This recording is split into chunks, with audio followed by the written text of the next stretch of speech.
दर्शक बंधु आज हूँ नरनारायण मंदिर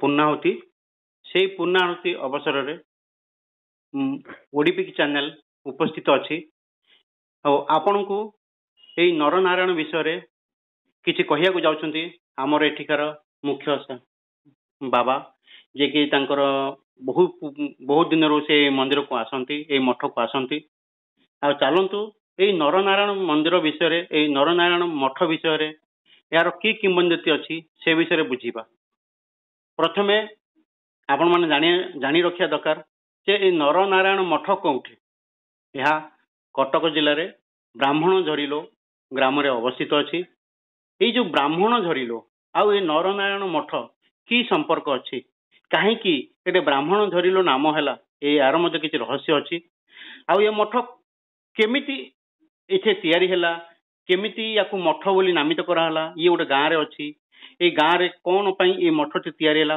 को परिवेश रे केमिति कौन अच्छी तार कौन ऐतिहासिक किंवदंती अच्छी से विषय रे जानिबा पई आम सम्मुख रे वर्तमान कुना बाबा अछंती ए कुना बाबा थ्रू आमे जानिबा ए नरनारायण मठर किंवदंती विषय आउ दर्शक बंधु आउ डेरी करवानी आसतु सीधा कुना बाबा सहित कथा हवा।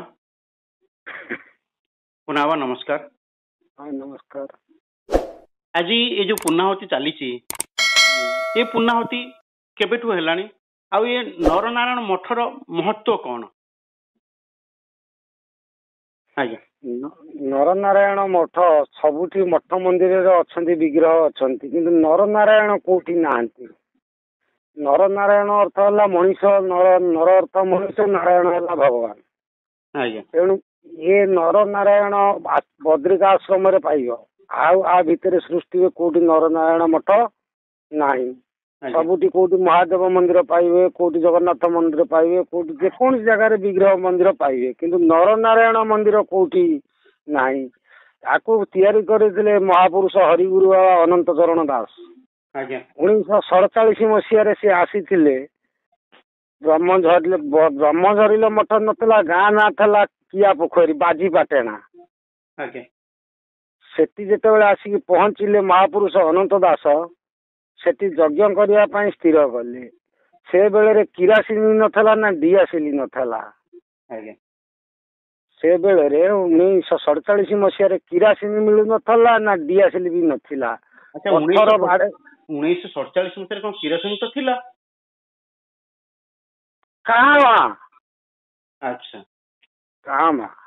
अच्छा मैंने साधु संत मान पाखे नथला से माने टिके मिलेनी आउ मिलेनी आउ आज्ञा तेणु से पीरियडर कथा आज्ञा जेतेबेले महापुरुष यज्ञ करने स्थिर कले सेठी होची ब्राह्मण बस्ती आज्ञा से शासन दलबाड़ ब्राह्मण शासन बस्ती ये जने बाबाजी आसी जो यज्ञ करने स्थिर कले से यज्ञर सब आयोजन हो गला जो आयोजन हो गला तेणु यज्ञ केमिति हम ना सूर्य किरण रु अग्नि संजोग करके ब्राह्मण मान यज्ञ वर्तमान करुछंती जब काच द्वारा सूर्य किरण रु अग्नि तुला दिहरे धरी ब्राह्मण मान यज्ञ किंतु महापुरुष अनंत दास सेठी अष्टांग जोगरे बसिले अष्टांग जोगरे बसिकी कपालू तांकर अग्नि संजोग है अग्नि बाहर ज्योति बाहर जो ज्योति बाहर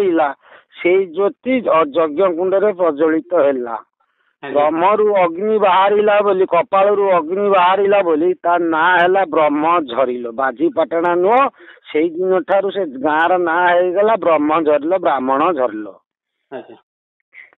सेठी यज्ञ से माने कले जो यज्ञ कले महापुरुष से जो तक जगह से तक सेमती से कमार घर आउ चौधुरी किछि ये माने सब दान देदेले देखिले जेमती कपालू अग्नि संजोग होगी यज्ञ है सेठू नाई बाबाजी पाखे किसी अच्छी धाम है से दिन ठार से ना है ब्रह्म झरिल कपालू अग्नि कौन सी महापुरुष बाहर कर यज्ञ करी ना एकमात्र हरिगुरु बाबा भक्त कवि हरिगुरु बाबा अनंत चरण दास कपालू अग्नि संजोग करी सेठी यज्ञ करथिले ता ना है ब्रह्मझरिल मठ ବ୍ରହ୍ମରୁ ଅଗ୍ନି ବାହାରି ସଂଯୋଗ ହେଇଥିଲା ବୋଲି ତା ନାଁ ହେଲା ବ୍ରହ୍ମଜରିଲ ମଠ। ଆଜ୍ଞା। ଆଚ୍ଛା, ଆଜି ଯୋଉ ପୂର୍ଣ୍ଣାହୁତି ହଉଛି, ଏ ଯୋଉ ଏତେ ଦର୍ଶକ ଅଛନ୍ତି, ଏତେ ଭକ୍ତ ଆସୁଛନ୍ତି ଏଠିକି, କେତେ ମାନେ ଗହଳି ଚହଳି ଲାଗିଛି, ଏତେ ପୁଣି ପ୍ରସାଦ ସେବନ ମଧ୍ୟ କରୁଛନ୍ତି, ଘଣ୍ଟ ବାଦ୍ୟ ବାଜୁଛି, ଏ ଆଳତି ଦିଆଯାଉଛି, ଏଠି ଯୋଉ କୋଉ ପରିବେଶରେ ଆଜି କଣ ପାଇଁ ଏଇ ଅନନ୍ତ ନାରାୟଣଙ୍କ ପୀଠରେ ଏଇ ଯଜ୍ଞ ଚାଲିଛି, କଣ ପାଇଁ, କୋଉ ଉଦ୍ଦେଶ୍ୟରେ ଚାଲିଛି? ଏବେଠାରୁ ନରନାରାୟଣ ମନ୍ଦିର ବିଗ୍ରହ ପ୍ରତିଷ୍ଠା ହେଲା, ସେଥିପାଇଁ କି ଯଜ୍ଞ ମାନେ ତିଆରି ହେଲା। ଯଜ୍ଞ ତିଆରି ହେଇକି ମହାପୁରୁଷ ଯଜ୍ଞ କଲେ। ଯଜ୍ଞ କରିବା ଦ୍ୱାରା ଏମାନେ ଭକ୍ତମାନେ ଆସିକି ତାଙ୍କର ରୁଣ୍ଡ ହେଲେ। ରୁଣ୍ଡ ହେଲା ପରେ ଯାହା ବାଦ୍ୟ ବାଜିବା କଥା ବାଜୁଛି, ଆଉ ଯାହା କାଠ ସେବା ହଉଛି, ସେଠି ବ୍ରାହ୍ମଣ ମାନେ ତାଙ୍କ ଘରୁ ଜିନିଷ ପତ୍ର ଆଣିକି ସିଏ ନିଜେ ଯଜ୍ଞ କରିଛନ୍ତି। ସେଠି ଯୋଉ ବ୍ରାହ୍ମଣ ଯଜ୍ଞ କରୁଛନ୍ତି ତାଙ୍କ ନନା ଥିଲେ ମହାପୁରୁଷ ଅନ୍ତକ ଦାସଙ୍କର ଶିଷ୍ୟ। ସିଏ ତାଙ୍କ ଘରୁ ତାଙ୍କ ଯଜ୍ଞର ଯାହା ଉପକରଣ ମଠକୁ ଆଣିକି ସେମାନେ ଯଜ୍ଞ କରନ୍ତି। ଆଜ୍ଞା। ଆଚ୍ଛା, ଆଜି ଆଜି କୋଉ ଉପଲକ୍ଷେ ଚାଲିଛି ଯଜ୍ଞ? ଆଜି ଏଇ ମହାପୁରୁଷ ନରନାରାୟଣଙ୍କ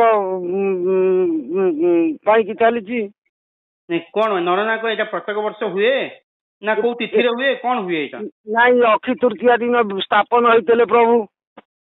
ଆଜ୍ଞା। ନରନାରାୟଣ ଅକ୍ଷି ତୃତୀୟା ଦିନ ସ୍ଥାପନ ହେଇଥିଲେ। ଆଜ୍ଞା। ଯୋଉ ଅକ୍ଷି ତୃତୀୟା ଠାରୁ ଯଜ୍ଞ 7 ଦିନ ପୁରା କଣ୍ଟିନ୍ୟୁ। ଅକ୍ଷି ତୃତୀୟା ଦିନ ମହାପୁରୁଷଙ୍କର ଜନ୍ମବାର୍ଷିକ ଠାରୁ ଯଜ୍ଞ ଆରମ୍ଭ ହେଇଛି। ଆଚ୍ଛା, ୟା ମାନେ ଆପଣ କହିବା ଅନୁଯାୟୀ ଏ ଅନନ୍ତ ନାରାୟଣ ଦାସଙ୍କର ପ୍ରତ୍ୟେକ ବର୍ଷ ଅକ୍ଷି ତୃତୀୟାରେ ତାଙ୍କର ଏଠି ଗୋଟେ ପର୍ବ ଚାଲେ।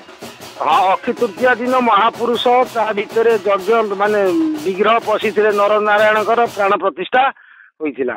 ଆଚ୍ଛା, ୟା ପୂର୍ବରୁ ଆମେ ଗୋଟେ ଭିଡିଓ ମଧ୍ୟ ଏଇ ଅନନ୍ତ ନାରାୟଣଙ୍କ ବିଷୟରେ ଆମେ କରିଥିଲୁ, ଗୁରୁ ଅନନ୍ତ ନାରାୟଣ ଦାସଙ୍କ ଉପରେ।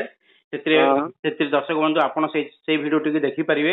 ମୁଁ ଏ ତଳେ ଲିଙ୍କ ଦେଇଦେଇଛି, ଆପଣ ଦେଖିପାରିବେ। ଆଚ୍ଛା, ମତେ ଗୋଟେ ଜିନିଷ ବାବା କୁହନ୍ତୁ, ଏଇ ଦର୍ଶକ ମାନଙ୍କ ପାଇଁ ଜାଣିବା ଦରକାର ଯେ ଅନନ୍ତ ନାରାୟଣ ଦାସ, ଗୁରୁ ଅନନ୍ତ ନାରାୟଣ ଦାସ ନା ହରିଗୁରୁ ଅନନ୍ତ ଚରଣ ଦାସ। ଆଚ୍ଛା, ହରିଗୁରୁ ଅନନ୍ତ ଚରଣ ଦାସ ଇଏ ପ୍ରକୃତରେ କିଏ?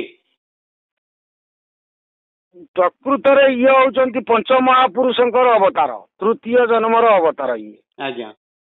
ଅଚ୍ୟୁତ ଅନନ୍ତ ଯଶୋବନ୍ତ ବଳରାମ ଜଗନ୍ନାଥ ପଞ୍ଚସଖା, ପଞ୍ଚସଖାର ଇଏ ହଉଛନ୍ତି ତୃତୀୟ ଅବତାର। ଆଜ୍ଞା। ୟାଙ୍କର କିମ୍ବଦନ୍ତୀ କଣ? ଇଏ ଏଠିକି ଆସିଲେ କେମିତି, ଆଉ ତାଙ୍କର ଏ ନାମ କେମିତି ବଢିଲା ଏଠି? ଆଉ ଇଏ ତ ସର୍ବସାଧାରଣ କେହି ଜାଣି ନାହାନ୍ତି। ସେଠି ପଞ୍ଚସଖାଙ୍କର ଗୋଟେ ଅଛି, ଯେମିତି ଆମେ ଅଚ୍ୟୁତଙ୍କର ନେମାଳ ଆମେ ଜାଣିଛୁ ପଞ୍ଚସଖାଙ୍କର, ସେମିତି ୟାଙ୍କ ବିଷୟରେ ମାନେ ଅଧା ଅଧି କେହି ଜାଣି ନାହାନ୍ତି। ଜାଣିବାକୁ ଚାହୁଁଛନ୍ତି? ସମସ୍ତେ ପ୍ରଥମ ଜାନୁଆରୀଟା ଜାଣିଛନ୍ତି। ଆଜ୍ଞା। ଦ୍ୱିତୀୟ ଜାନୁଆରୀଟା ଗୋଟେ କହିଥିଲି, ଆ ଭିତରେ ଅଛି ଦ୍ୱିତୀୟ ଜାନୁଆରୀରେ, ସେଇଟା ବି ସେମିତି ଗୁପ୍ତରେ ଅଛି, ସେ ତାକୁ କେହି ଜାଣିନାହାନ୍ତି। ଇଏ ହଉଛି ମହାପୁରୁଷଙ୍କର ତୃତୀୟ ଜାନୁଆରୀ। ଆଜ୍ଞା। ଭାଗବତ କହିଲା, ଯୁଗକୁ ଯୁଗ ଏଇ ମତେ ପରମାନନ୍ଦ ଏ ଜଗତେ। ସିଏ ମର୍ତ୍ତ୍ୟରେ ଖେଳାଳିଳା କରିବା ପାଇଁ କି ଜନ୍ମ ଗ୍ରହଣ କରିକା ଚାଲିଛନ୍ତି। ଆଜ୍ଞା। ଇଏ ତୃତୀୟ ଜନ୍ମ ଅବତାରରେ ଇଏ ଖେଳାଳିଳା ହେଇଛି। ଆଚ୍ଛା, ତାହେଲେ ଇଏ ଶ୍ରୀ ଗୁରୁ ଅନନ୍ତ ଚରଣ ଦାସ ସିଏ ହଉଛନ୍ତି ତୃତୀୟ ଜନ୍ମ। ଆଚ୍ଛା, ତାଙ୍କର ଆଉ କଣ ସେମିତି ମାନେ କିମ୍ବଦନ୍ତୀ ଅଛି? କିମ୍ବଦନ୍ତୀ ତ ବହୁତ ପ୍ରକାର ଅଛି। ମଲା ମଣିଷ ବଞ୍ଚେଇଛନ୍ତି। ଆଜ୍ଞା। ଆଚ୍ଛା, ଇଏ ଅନନ୍ତ ନାରାୟଣ ଯୋଉ ମଠ ବୋଲି କହୁଛେ, ଗୋଟେ ମନ୍ଦିର ନା ମଠ? ମଠ ଆଉ ମନ୍ଦିର ଭିତରେ ତଫାତ୍ କଣ? ଆମେ ଆଜି କଣ ଜାଣିବା? ମଠ କଣ ପାଇଁ କହୁଛେ, ମନ୍ଦିର ମଧ୍ୟ କାହିଁ କହୁଛେ?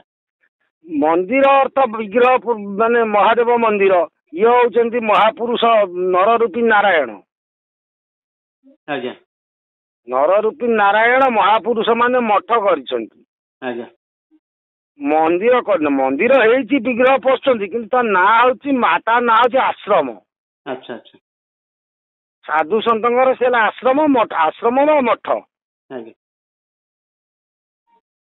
ତେଣୁ ଏଠି ମହାପୁରୁଷ ନରନାରାୟଣ ମଣିଷ ପୂଜା ପାଉଛନ୍ତି ନା। ଆଜ୍ଞା। ଏଠି କଣ ଆଉ ଅଲଗା କିଛି ପୂଜା ପାଉଛନ୍ତି? ନା। କାହିଁ ମଣିଷ ପୂଜା ପାଉଛନ୍ତି ନା? ଜଗନ୍ନାଥ ଦାସ କହିଲେ, କୀଟ ପତଙ୍ଗ ତରୁ ତୃଣ ସକଳ ଘଟେ ନାରାୟଣ। ଆଜ୍ଞା ଯଦି ସକଳ ଘଟରେ ନାରାୟଣ ହେଲେ ମଣିଷ ତ ଭଗବାନ ହେଲେ ନା। ଆଜ୍ଞା ସେମିତି ଇଏ ଭୀମ ସନ୍ତ କବି ଭୀମ ବହି କହିଲେ ଘଟେ ଘଟେ ପୁରୀ ଗୋଟି ରହିଅଛି ମୁକତି ପସରା ତେଜ ଆମ୍ରାଦି ଭୁବନେ ବିରାଜନ୍ତେ ନାମ ଆଦିକନ୍ଦ ଦେବରାଜ। ଆଦିକନ୍ଦ ଦେବରାଜ ଯିଏ ହେଲେ ସିଏ ପ୍ରଭୁ ସେଇ ନର ରୂପୀ ନାରାୟଣ। ଆଜ୍ଞା ଏ ଅନନ୍ତ ଦାସ କହିଲେ ମାନବ ଘଟରେ ଦେଖ ଚତୁର୍ଦ୍ଧା ମୂରତି ମୃତ ଜୀବ ସଙ୍ଗେ କିମ୍ବା କରୁଅଛୁ ପ୍ରୀତି। ଆଜ୍ଞା ଏ ମଣିଷଟେ ହେଲେ ଭଗବାନ ଚତୁର୍ଦ୍ଧା ମୂରତି ଯିଏ ଆଜି ନୀଳାଚଳରେ ବସିଛନ୍ତି ସ୍ୱୟଂ ଦାରୁ ବ୍ରହ୍ମ ଜଗନ୍ନାଥ ବଳଭଦ୍ର ସୁଦର୍ଶନ ଏ ଚାରି ମୂର୍ତ୍ତି ଚତୁର୍ଦ୍ଧା ମୂରତି ସିଏ ବି ମଣିଷ ଶରୀରରେ ଅବତୀର୍ଣ୍ଣ କରିଛନ୍ତି। ତେଣୁ ସେଥିପାଇଁ କି ନର ନାରାୟଣ ନର ରୂପୀ ନାରାୟଣ ସେଠି ପୂଜା ପାଉଛନ୍ତି ଜଣେ ନର ଆଉ ଜଣେ ନାରାୟଣ। ଆଚ୍ଛା ତାଙ୍କ ସାମ୍ନାରେ ଯିଏ ବସିନି ଉଦ୍ଧବ ନାଇଁ କି? ଉଦ୍ଧବ ସିଏ। ଆଚ୍ଛା ସେଇ ଉଦ୍ଧବ ଜଣକ କିଏ ମାନେ ତାର ସଂଜ୍ଞା କଣ? ଉଦ୍ଧବ ହେଲା ପ୍ରଭୁଙ୍କର ଭକ୍ତ। ଆଚ୍ଛା ସେ ଜଣେ ମାନବ ରୂପୀ ଭକ୍ତ। ମାନବରୁ ଉଦ୍ଧବକୁ ଭଗବାନ ପାଦୁକା ଦେଇ ପଠେଇ ନଥିଲେ କି ବଦ୍ରିକା। ଆଜ୍ଞା ଯେତେବେଳେ ମହାପ୍ରଭୁ କହିଲେ ଉଦ୍ଧବକୁ ପାଦୁକା ଦେଲେ କହିଲେ ତୁ ଯା ବଦ୍ରିକା। ଆଜ୍ଞା ଉଦ୍ଧବ ସେଇଠି କହିଲା ସକଳ ତୀର୍ଥ ତୋ ଚରଣେ ବଦ୍ରିକା ଯିବି କି କାରଣେ ଆଶ୍ରମ ନାମେ ବଦ୍ରିକା ସେଠି ତୋ ଚରଣୁ ଅଧିକା। ଉଦ୍ଧବ କହିଛି ଭାଗବତରେ। ସିଏ ହେଲା ଉଦ୍ଧବ ସିଏ ଅଲଗା ଯେମିତି ବାସୁଆ ମହାଦେବଙ୍କ କତିରେ ବାସୁଆ ବଳଦ ରହିଛି ଜଗନ୍ନାଥଙ୍କର ତାଙ୍କର ଗରୁଡ ରହିଛି ଏ ନର ରୂପୀ ନାରାୟଣଙ୍କର ସେମିତି ଉଦ୍ଧବ ରହିଛି। ଆଜ୍ଞା ଆଚ୍ଛା ପରିଶେଷରେ ଏଇ ନରନାରାୟଣ ମଠ ଉପଲକ୍ଷେ ଦର୍ଶକ ବନ୍ଧୁଙ୍କୁ ଆପଣ କଣ କହିବାକୁ ଚାହୁଁଛନ୍ତି? କଣ କହିବି ଦର୍ଶକ ବନ୍ଧୁ ତ ଜାଣିନାହାନ୍ତି ନର ରୂପୀ ନାରାୟଣ ମାନବ ଭଗବାନ ବୋଲି ଆଉ ଏପର୍ଯ୍ୟନ୍ତ ଆଉ ଯୋଉଦିନ ଜନସମୂହ ଜାଣିବେ ଯେ ମଣିଷ ହଉଛନ୍ତି ଭଗବାନ ସେଇଦିନ ଜାଣିବେ ମଣିଷ ହେଲା ଭଗବାନ ଆଉ ତ ସମସ୍ତେ ଦେବତା ନା। ଆଜ୍ଞା ଠାକୁର ଜଣେ। ଆଜ୍ଞା ଇଏ ଯିଏ ରହିଲେ ସବୁ 33 କୋଟି ଦେବତା ରହିଗଲେ ମହାଦେବ ଠାରୁ ବ୍ରହ୍ମା ଠାରୁ ବିଷ୍ଣୁ ଠାରୁ ଆରମ୍ଭ କରି ଯେତେ ଦୁର୍ଗା ଠାରୁ ଆରମ୍ଭ କରି ଏ ସବୁ ଦେବତା। ଆଜ୍ଞା କିନ୍ତୁ ଠାକୁର ହେଲେ ନର ରୂପୀ ନାରାୟଣ। ମଣିଷ ଦେଖେ ବାପା ମଣିଷ ସବୁ ପ୍ରକାର କରୁଛି ନା ନାଇଁ କିଏ କିଛି କହୁଛି ନା। କୌଣସି ଦେବାଦେବୀ ମନ୍ଦିର ଗଲେ ଯାହା ତମେ ପୂଜା କରୁଛ ବିଗ୍ରହକୁ ନା ଆଉ କିଛି କଥାବାର୍ତ୍ତା କରିପାରୁଛନ୍ତି କି ନା। ସେଥିପାଇଁ କହିଲା ହେମନ୍ତ ଦିଅ ଅଛି କାହିଁ ନା ହସ୍ତ ପ୍ରସାରି ମାଗି ଖାଇ। ତୁମେ କହୁଛ ମୁଁ ଶୁଣୁଛି ମୁଁ କହୁଛି ତୁମେ ଶୁଣୁଛ ତୁମେ ଦଉଛ ମୁଁ ଖାଉଛି ମୁଁ ଦଉଛି ତୁମେ ଖାଉଛ। ତେଣୁ ମଣିଷ ଏଠି ହେଲା ଭଗବାନ ନର କାହିଁକି କହିଲା ଭଗବାନ ଆଜ୍ଞା ନା ଦୁର୍ଲଭ ମାନବ ଶରୀର ନରକ ନିସ୍ତାରଣ ଦ୍ଵାରା ଏ ନରକରୁ ନିସ୍ତାର ହେବା ପାଇଁ କି ଇଏ ହଉଛି ମଣିଷ ଶରୀରରେ ପ୍ରଭୁ ଖେଳାଳିଆ କରୁଛନ୍ତି। ଆଜ୍ଞା ନର ରୂପୀ ନାରାୟଣ ଜଗନ୍ନାଥ ଅଲଗା କିଛି ଲେଖିନଥାନ୍ତେ। ସକଳ ଘଟ ଭିତରେ ମାନବ ଘଟ ନୁହଁ। ଆଜ୍ଞା ଅନ୍ତଦାସ କହିଲେ ମାନବ ଘଟରେ ଦେଖ ଚତୁର୍ଦ୍ଧା ମୂରତି ଏ ଘଟ ଭିତରେ 4 ମୂର୍ତ୍ତି ଅଛନ୍ତି ଜଗନ୍ନାଥ ବଳଭଦ୍ର ସୁଦର୍ଶନ ସୁଭଦ୍ରା। ଆଜ୍ଞା ଜଗନ୍ନାଥଙ୍କୁ ଯିଏ ତିଆରି କଲେ ସେ କିଏ ତିଆରି କଲେ ଏଇ ମାନବ ତିଆରି କରିଥିଲା ନା ଅଲଗା କିଏ ତିଆରି କରିଥିଲା? ମାନବ। ସେ କୁଆଡେ ଗଲା ତା ଭିତରୁ ଗାୟବ ହେଇଗଲେ କୁଆଡେ ଗ୍ୟାପ ହେଇଗଲା? ସେ ତ ସ୍ୱୟଂ ପ୍ରଭୁ ଥିଲେ ଆଉ। ନା କହିଲା ଯୋଉ ବିନ୍ଧାଣିଟି ତତେ କଲା ନିର୍ମାଣ ସେଇ ତ ଦେହେ ରହିଲା ଏହା ତୁ ଜାଣ। ଆଚ୍ଛା ଆଚ୍ଛା ଯିଏ ତିଆରି କଲେ ସେଇ ତାରି ଭିତରେ ପଶିଲେ।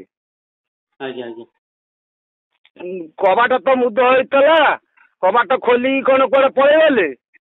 ଆଜ୍ଞା ଗୋଟେ ଲୋକକୁ ଗୋଟେ ଘର ଭିତରେ ପୁରେଇକି କବାଟ ଦିଆଯିବ ତା ଜୀବିତ ଅବସ୍ଥାରେ ତା ଅଂଶ କିଛି ବାହାରିବ ନହେଲେ ମୃତ ଅବସ୍ଥାରେ କିଛି ନା ତାର ବାହାରିବ। କିନ୍ତୁ ଜଗନ୍ନାଥଙ୍କୁ ଯେତେବେଳେ ତିଆରି କଲା ଅନନ୍ତ ମହାରଣା ନର ରୂପୀ ନାରାୟଣ ହେଇକି ନିଜେ ସ୍ୱୟଂ ଯାଇଥିଲେ ସିଏ ପୁଣି ଯେତେବେଳେ ଗୁଣ୍ଡିଚା ରାଣୀ କବାଟ ଖୋଲିଲେ ବୁଢା ବଢେଇ କୁଆଡେ ଗଲେ ତା ଭିତରେ?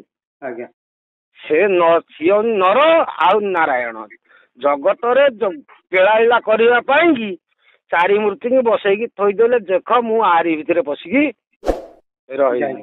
ଆଜ୍ଞା ତେଣୁ ସେମିତି ବଦ୍ରିକା ଆଶ୍ରମ ଯିଏ ଯାଇଥିବେ ସିଏ ଦେଖିଥିବେ ଗୋଟେ ପାହାଡ ଅଛି ନର ପାହାଡ ଗୋଟେ ଅଛି ନାରାୟଣ ପାହାଡ।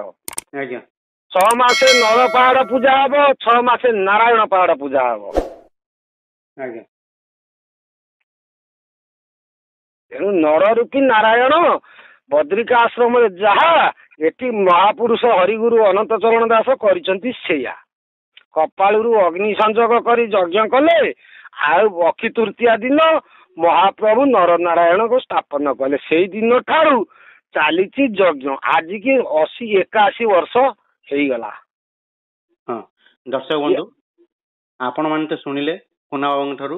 ଏ ନର ନାରାୟଣ ମନ୍ଦିର ବିଶ୍ୱରେ 2ଟି ଜାଗାରେ ଅଛି। ଗୋଟିଏ ହେଲା ବଦ୍ରିନାଥରେ, ଆଉ ଗୋଟେ ହେଲା ଓଡିଶାର ବ୍ରାହ୍ମଣଝରିଲ ଗ୍ରାମରେ।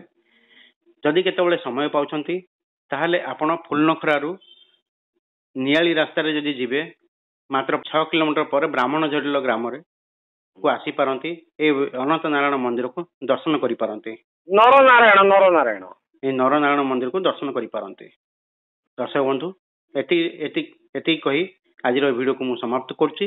ଆଗାମୀ ଭିଡିଓରେ ଆପଣ ମାନେ ମୋର ଅଲଗା କିଛି ଭିଡିଓ ଦେଖିବେ। ସେଇ ଭିଡିଓ ଦେଖିବା ପାଇଁ ଆପଣ ମାନେ ଓଡିପିକ୍ କ୍ରିଏସନ ଚ୍ୟାନେଲକୁ ଲାଇକ୍, ସେୟାର, ସବସ୍କ୍ରାଇବ କରନ୍ତୁ। ଜୟ ଜଗନ୍ନାଥ, ନମସ୍କାର।